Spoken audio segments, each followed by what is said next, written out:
옛날에는 마을에서 어떤 사람이 잘못을 저지르면은 어른들이 누구의 자식이냐 이렇게 물었습니다. 지금은 이렇게 물으면은 꼰대라고 놀림을 받겠죠. 그럼에도 불구하고 사람들 마음속에는 여전히 그런 생각을 가지고 있는 것 같아요.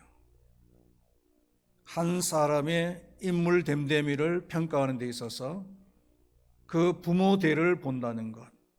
예를 들어서 공직자 인사청문회를 하면은 우리가 생각할 때는 본인의 그 자격만 보면 될 것 같은데 그렇지 않다는 겁니다. 그 가족들의 그 자격까지, 가족들까지도 다 검증을 하는 거죠. 특별히 자녀들이 어느 만큼 반듯하게 잘 자랐는지 검증을 하는 것을 보게 되는 것입니다. 그러므로 누구의 자식이냐 하는 것은 참 대단한 것입니다. 자식과 부모는 필연적인 관계에 있기 때문입니다. 성경은 영의 세계를 두 가지로 말을 하고 있습니다. 빛과 어둠의 세계입니다. 고린도후서 6장 14절에서는 빛과 어둠이 어찌 사귀며 라고 말을 했고, 요한일서 1장 5절에서는 우리가 저에게서 듣고 너희에게 전하는 소식이 이것이니 곧 하나님은 빛이시라 그에게는 어둠이 조금도 없으시니라 이렇게 말씀을 했습니다. 하나님은 빛이시고 하나님과 반대되는 세력은 어둠이다 이렇게 말을 하고 있죠. 요한계시록 22장 5절 말씀에도 보면은 다시 밤이 없겠고 등불과 햇빛이 쓸데없으니 이는 주 하나님이 그들에게 빛이심이라 그들이 세세토록 왕노릇하리로다 이렇게 말씀을 하고 있습니다.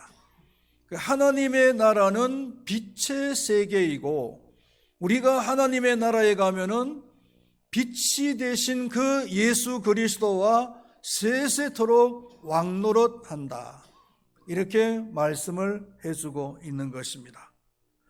이것은 사람의 영적 상태에도 그대로 적용이 되어집니다. 본문 말씀에 보면은 너희가 전에는 어둠이더니 이제는 주 안에서 빛이라 이렇게 8절 상반절에서 얘기를 하고 있잖아요. 전에는 예수를 믿기 전에는 어둠이었는데 예수를 믿고 난 뒤에는 빛이란 말이에요. 우리는 빛입니다. 빛이 된다는 것이 중요한 이유가 뭐냐면은 하나님의 나라에는 빛의 자녀들만이 들어갈 수가 있어요. 어둠의 자식들은 들어갈 수가 없습니다. 왜냐하면 하나님의 나라는 빛의 세계이기 때문이에요. 빛밖에 없어요. 그러니까 어떻게 어둠을 가지고서 그 하나님의 나라에 들어갈 수가 있겠습니까? 우리는 하나님의 나라에 들어갈 수 있는 빛의 자녀들인 줄로 믿습니다. 어떻게 어둠이 빛이 될 수가 있습니까? 빛의 자녀가 될 수가 있습니까? 빛을 받아들이면 되는 거죠. 빛이신 예수 그리스도를 받아들이면은 우리도 빛이 되고 빛의 자녀가 되는 거예요. 예수 그리스도는 빛이라고 성경이 누누이 얘기를 하고 있죠. 요한복음 1장 9절 말씀에서 참 빛, 곧 세상에 와서 각 사람에게 비치는 빛이 있나니 예수 그리스도는 빛이라고 이렇게 증거를 하고 있습니다. 또 요한복음 8장 12절 말씀 속에도 예수님께서 스스로 이렇게 증거를 하고 계셔요. 나는 세상의 빛이니 나를 따르는 자는 어둠에 다니지 아니하고 생명의 빛을 얻으리라. 그리스도, 즉 빛이신 예수 그리스도를 받아들일 때, 영접할 때 우리는 빛이 될 수가 있으며 빛의 자녀가 될 수가 있는 줄로 믿습니다. 성도란 이 빛을 받아들인 사람을 말하는 거예요.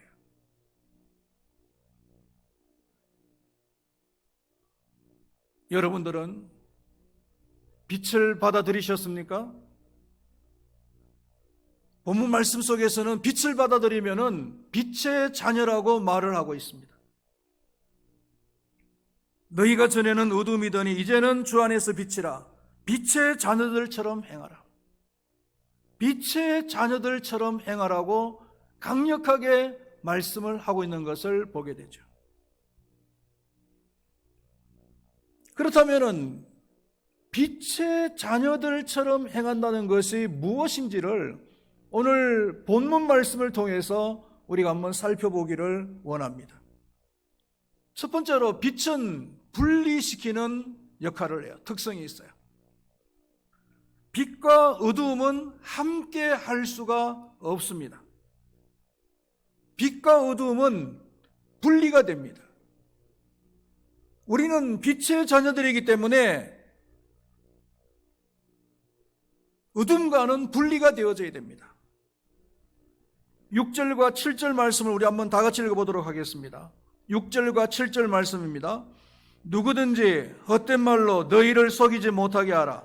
이로 말미암아 하나님의 진노가 불순종의 아들들에게 임하나니 그러므로 그들과 함께하는 자가 되지 말라.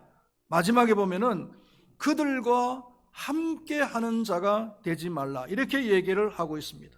여기서 그들은 불순종의 아들들, 어둠의 아들들을 말하는 거죠. 그 어둠의 일을 한다는 겁니다. 어둠의 일을 한다는 것은 음행을 말하는 것이고 온갖 더러운 것들을 말하는 것이고 탐욕을 말하는 거예요. 그러니까 빛의 자녀들은 이러한 것들에서 완전히 분리가 되어져야 된다는 거예요. 그런데 문제는 뭐냐 하면은 이 악한 영들은요, 어둠의 세력들은 이런 것들을 가지고서 직접적으로 도전을 해오는 것이 아니라는 거예요. 직접적인, 직설적으로 도전을 해오는 것이 아니라 속인다는 거예요. 6절 상반절에 뭐라 그랬습니까? 누구든지 헛된 말로 너희를 속이지 못하게 하라. 속이는 거예요. 이 악한 영들의 대장인 마귀는 처음부터 속이는 영이었어요. 자신을 광명의 천사로 속이는 겁니다. 가장 거짓되고 가장 사악한 영이면서도 광명의 천사로 속이는 거예요. 사람들을 속이는 거예요. 성도들을 속이는 거예요. 속이려는 자와 속지 않으려는 자가 서로 붙으면은요, 누가 이기겠습니까? 속이려고 하는 자가 이기겠어요? 아니면 속지 않으려고 하는 자가 이기겠어요? 속이려고 하는 자가 이겨요. 그 마술사들 보십시오. 그 매지션들 다 속임수잖아요. 다 속임수인데 안 속으려고 두 눈을 푸르 뜨고 봐도 결국은 속아요. 교묘하게 손동작을 해가지고 몸동작을 해가지고 기구들을 조작해가지고 사람의 눈을 속이는 거예요. 아니면은 10명의 경찰이 1명의 도적을 잡을 수가 없다, 이런 말이 있잖아요. 10명의 경찰이 1명의 도둑을 잡기가 쉽지 않아요. 그러나 우리는 속지 말아야 됩니다. 속으면 안 됩니다. 한 번 속는 것은 속이는 자의 잘못이지만 2번 속는 것은 속는 자가 잘못이다라는 말이 있잖아요. 한 번은 속을 수 있지만은 그걸 교훈 삼아서 2번 속아서는 안 된다는 거예요. 그 당시 에베소 교회 안에는 영지주의자들이 있었습니다. 이들은 1세기 당시 최대의 이단이었습니다. 이 사람들이 성도들을 어떻게 속였는가 하면은 영과 육은 서로 합할 수 없고 어울릴 수도 없다. 영은 선한 것이고 육은 악한 것이기 때문에 영과 육이 서로 합할 수가 없다는 겁니다. 어울릴 수가 없다는 겁니다. 그래서 영혼의 구원을 받는 데 있어서 육은 아무것도 할 수가 없다는 거예요. 그래서 육은 정력대로 사용을 해도 괜찮다. 육신이 영혼을 구원하는데 아무런 작용을 할 수가 없으니까 육신은 마음대로 사용을 해도 괜찮다. 이렇게 주장을 하는 거예요. 육신은 죄를 지어도 괜찮다는 거죠. 오늘날의 일부 이단들에서 주장하는 내용과 비슷해요. 그 당시 헬라 이원론에 젖어 있던 많은 사람들에게는 이 말이 상당히 어필될 수가 있었던 겁니다. 사람들이 속아 넘어갔다는 거죠. 오늘날도 마찬가지입니다. 오늘날도 죄에 대해서 약화시키거나 아니면 합리화시키는 어떤 헛된 말에도 우리는 속아 넘어가서는 안 될 줄로 믿습니다. 세상이 다 그런데 왜 그래? 아니면 다른 사람들도 다 그렇게 행동하는데 너만 왜 그래? 이런 말에 절대로 속아 넘어가면 안 된다는 거예요. 여기서 말하는 이 다라는 말에 여러분들 절대로 속아 넘어가면 안 돼요. 세상이 다 그렇다. 다른 사람들은 다 그렇게 생각한다. 다 그렇게 행동한다. 그렇게 말을 한다. 그 다라고 하는 그 근거가 어디 있습니까? 이거는 옛날 공산주의자들이 사람들을 선동할 때 사용하던 말이에요. 사람들이 다 그렇게 생각한다. 근거도 없이 말이죠.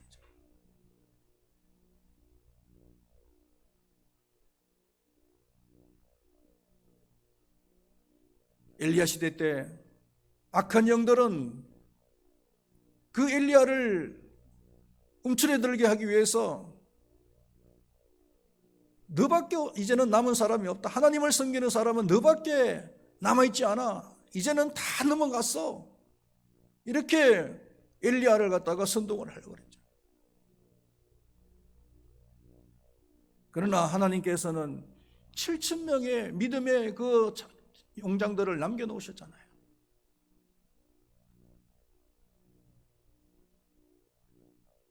우리는 절대로 이런 거짓 말에 속아 넘어가면 안 되고, 그래서 어둠의 일들에서 분리가 되어져야 됩니다. 만약에 그렇지 아니하면은 불순종의 아들들에게 하나님의 진노가 임할 때에 함께 망할 수가 있다는 것입니다. 로마서 1장 18절 말씀해 보면은 하나님의 진노가 불의로 진리를 막는 사람들의 모든 경거치 않음과 불의에 대해서 나타난다 그랬습니다. 이런 불의를 행하는 자들과 분리되지 않고 함께 있으면은 함께 진노를 당한다는 것이죠.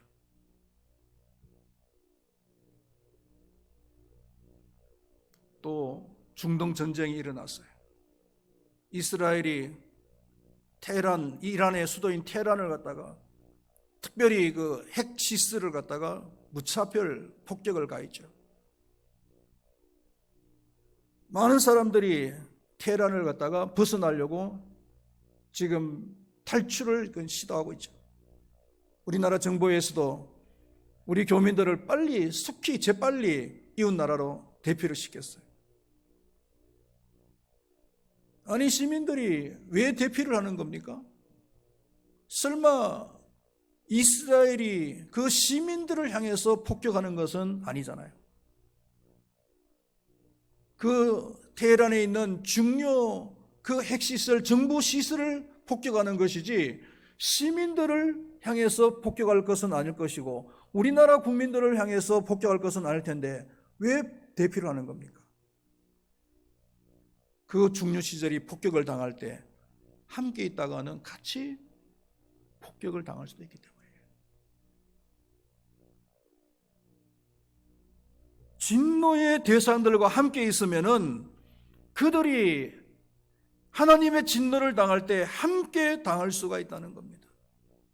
그 어둠의 세력들, 불순종의 자식들, 그들이 진노를 당할 때 함께 멸망을 당할 수가 있기 때문에 빨리 그들과 분리가 되어지는 거예요. 빨리 대피를 하라는 거예요.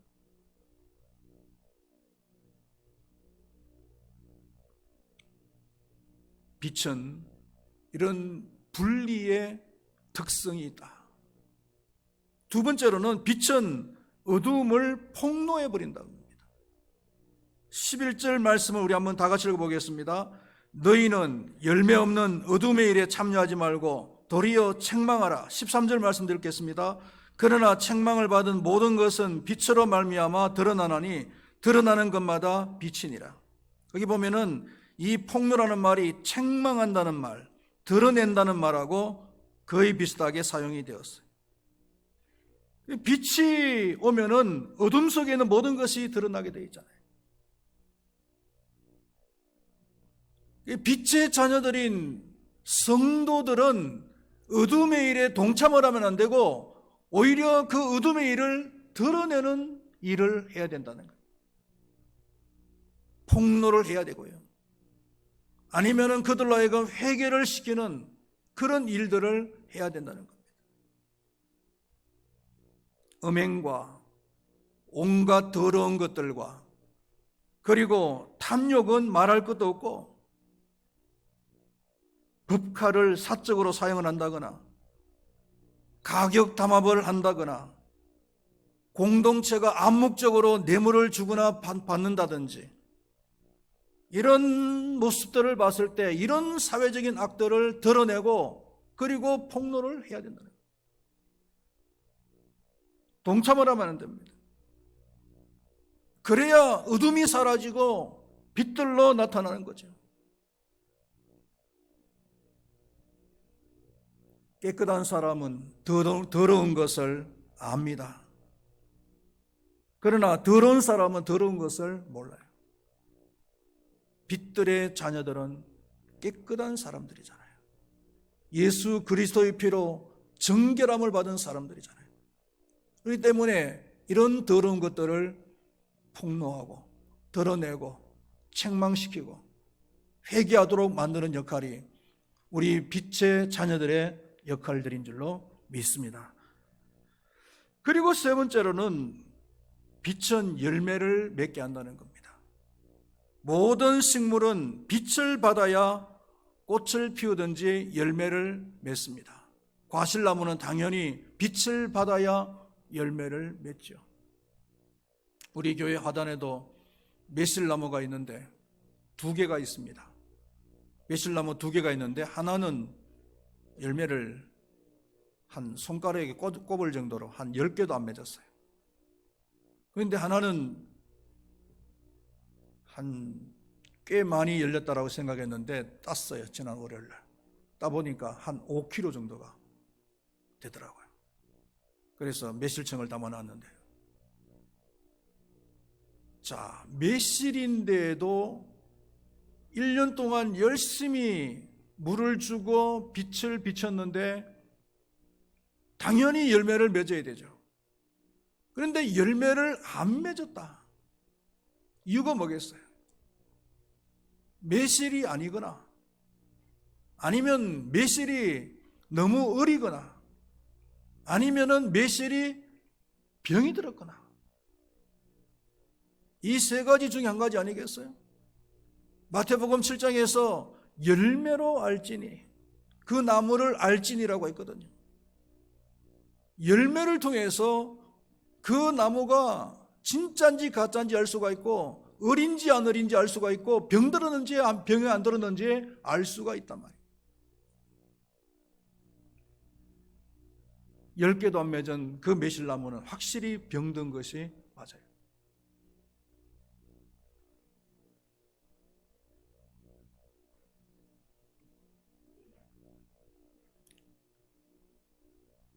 성도도 마찬가지란 말이죠. 빛이신 예수 그리스도를 받아들여서 참 성도가 된 사람들은요 반드시 열매를 맺는다는 거죠. 그 열매가 세 가지인데 세 가지가 뭐냐면 9절 말씀을 우리 한번 다 같이 읽어보겠습니다. 빛의 열매는 모든 착함과 의로움과 진실함에 있느니라. 착함과 의로움과 진실함이라고 하는 열매를 맺는다라고 했습니다. 이 착함이라는 것은 관대한 마음으로서 다른 사람을 돕는 마음이에요. 다른 사람을 돕기 위해서는 내가 바로 서야 됩니다. 다른 사람이 절벽에 떨어지려고 할 때 내가 그 사람을 도와주려면 내가 중심에 서야 됩니다. 중심이 서서 그 사람을 잡아 당겨줘야 그 사람을 도와줄 수가 있는 거지, 내가 중심이 바로 서 있지 않으면 같이 절벽으로 떨어지죠. 중심을 잃고. 이 착하다는 이 말은 내가 중심이 바로 서 있다, 그런 뜻이에요. 의롭다는 것은 하나님과 사람에 대해서 의무를 다하는 것을 말하는 겁니다. 그리고 진실하다는 것은 정직한 것을 말하는 거예요. 참 성도는, 빛의 열매들은 이런 열매를 맺어야 된다는 겁니다. 그럴 때 하나님께서 기뻐하신다는 거죠. 10절 말씀에 주를 기쁘시게 할 것이 무엇인지 시험하여 보라, 이렇게 말씀하고 있죠. 주님을 기쁘시게 드리는 것은 다른 것이 아니고 이런 참성도들이 이런 신앙의 성숙된 열매를 맺을 때에 주님께서 기뻐하신다는 거예요. 바울이 이 말을 불신자들에게 하는 것이 아니에요. 믿는 자들에게 하는 말입니다. 그런데 믿는다고 하면서도 이러한 열매를 맺지 못하는 사람들이 있다는 겁니다. 마치 죽은 자처럼 잠을 자고 있는 사람들. 14절 말씀을 한번 다 같이 읽어보겠습니다. 마지막. 그러므로 이러시기를 잠자는 자여 깨어서 죽은 자들 가운데서 일어나라. 그리스도께서 너에게 빛이시리라. 여기서 우리가 주목해서 봐야 될 것이 뭐냐면은 죽은 자여 다시 일어나라가 아니고 잠자는 자여 다시 일어나라, 이렇게 말씀하는 것에 대해서 주목해야 되고 감사해야 돼요. 죽은 자는 다시 살아날 수가 없잖아요. 일어날 수가 없잖아요. 그런데 죽은 자라고 우리에게 말하지 않고 잠자는 자라고 말해주는 것에 대해서 우리는 감사해야 된다는 거예요. 잠자는 자는 잠을 자고 있다가 다시 일어나면 되는 거잖아요.